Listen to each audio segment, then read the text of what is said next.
د افغانستان په اړه د ضمیر کابلوف او حنا رباني قهر لیدنه او خبرې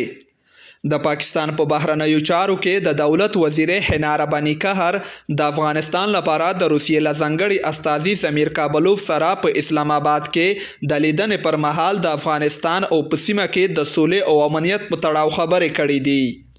په دې اړه د پاکستان د بهرنیو چارو وزارت په خبرپاڼه کې راغلي اسلام آباد له افغانستان سره د نړیوالې ټولنې د مرستو او ملاتړ د دوام غوښتونکی دی او دا مسله به د افغانستان د هوساینې لپاره زمینه برابره کړي. د پاکستان د بهرنیو چارو وزارت د اعلامیې په یوې برخه کې راغلي سوله ییز ګاونډیتوب د پاکستان لپاره د یو ضرورت په توګه لا هم پاتې دی او افغانستان په خپل جغرافیایي موقعیت سره د مرکزي اسیا او سویلي اسیا ترمنځ ارتباطي پل دی.